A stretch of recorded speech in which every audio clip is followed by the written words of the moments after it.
What's going on, everyone? Jeremy here from the quartering, and I've kind of been talking about some potential economic signs that aren't great. Now we kind of have a bit of a crumbling going on around Wendy's, Del Taco, Chipotle, and nobody's really talking about it. Nobody's talking about what this might indicate for the economy. I also talked about, I believe last week, there was an article talking about how car repossessions were skyrocketing. Well, that's because a lot of people bought their cars during the lockdowns. They paid way too much money for them. And it's probably better to just let somebody take it than to continue to be 15 grand upside down or something like that in their car. But, you know, car repos are generally a good indicator of how things are going financially. I would argue that fast food is also kind of an indicator of how things are going financially. And we've got some kind of bad news for fans of Wendy, Del Taco, and others. Wendy's to close over 300 stores as fears grow for fast food giant. Wendy's is closing 300 restaurants across the United States as the burger chain scrambles to cut costs and win back customers who say its meals have simply become too expensive. Now, this is something that you learn early in business school and marketing, and if you've ever run your own business or if you've ever charged for a service, it isn't always about the price. This is one of the things that crappy salespeople, like in a car dealership, if you're a crappy salesperson, they think that the only lever that they have to pull for the customer is price. And with some customers, that's the case. But even in those cases, it's actually not a price issue. It's a value issue. It's that you did not build enough value to the customer, or the customer does not see enough value in your product, and that's why they don't want to pay so much for it. So Wendy's may be able to charge more money for their food, but customers have said, we do not value your product as much as you do, and so we don't think it's worth that money. This is all basically a backlash to fast food restaurants taking advantage of Americans during the lockdowns. All of this, I believe, is downriver from that, where places like McDonald's and Wendy's and Burger King were able to charge whatever the hell they wanted because everyone was flushed with COVID cash, and small mom and pop restaurants ran out of business. They literally couldn't, compete. And we had, a government that said McDonald's can stay open, but gyms can't stay open. Like many of their rivals, Wendy's, which also shut down 140 locations last year, is now battling a new reality.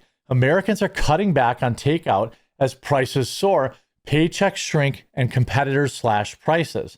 Experts say the reasons are painfully clear. Wendy's food has become too expensive, and too many of its restaurants look and feel stuck in the past. Analysts say the slump comes down to two things that infuriate customers: higher prices and aging. Rundown restaurants that make ordering a chore. Fast food has moved from being an inexpensive indulgence to an expensive option, says Neil Saunders, managing director at Global Data. So a lot of customers are simply cutting back. Now, I don't know about the order experience. I don't think there's anything wrong with me driving up to a window and ordering my food and then getting my food at the other window.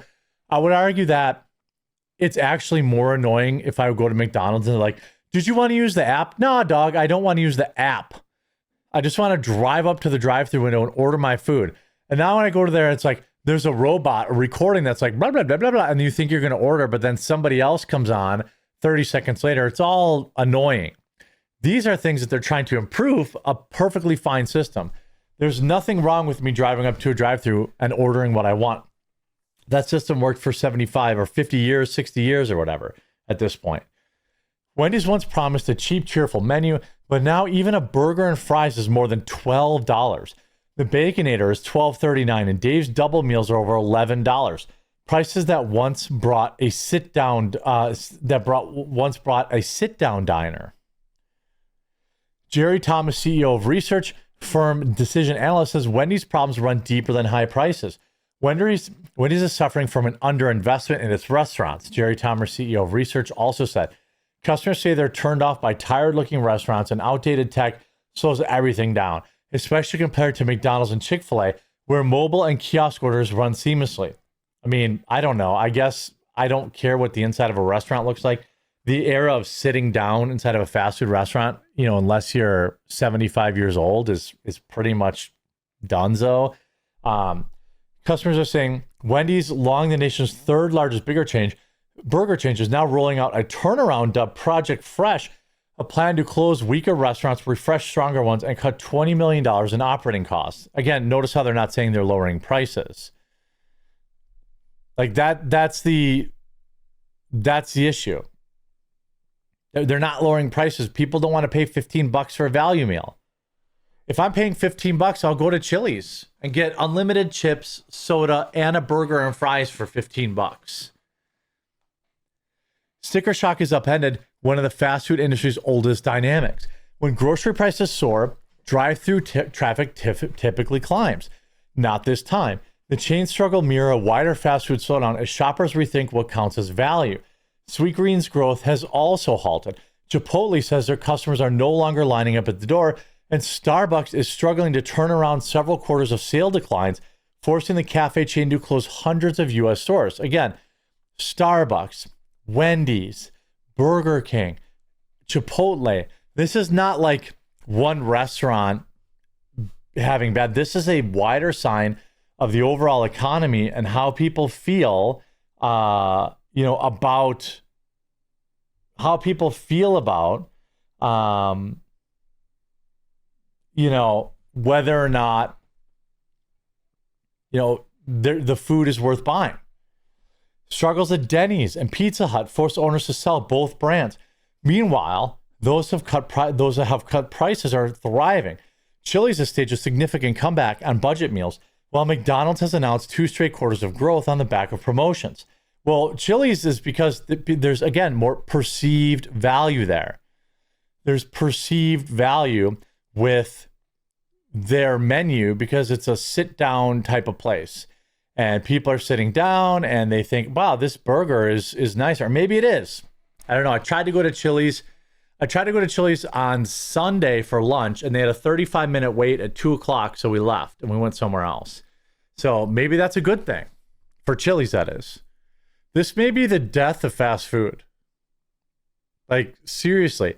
Chipotle CEO sounding alarm on the American economy. Gen Z and millennials are too burdened by unemployment and student loans to eat out. I don't know if that's necessarily true, but look at this. Mexican fast food chains closing across the United States. This is from this morning. Several Mexican fast food chains across the United States have declared bankruptcy or announced their closure on multiple locations across the country as the restaurant industry continues to face pressure. These closures highlight the ongoing pressures facing the restaurant industry, including rising labor costs. Well, yeah, when you have a $30 minimum wage in California, that's not helping. And people are just going to fast casual and delivery focused type options.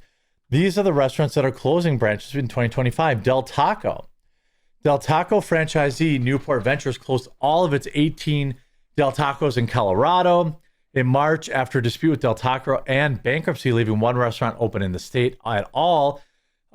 Jack in the Box said it's selling Del Taco Holdings and the franchisor of 550 restaurants to Yadev Enterprises.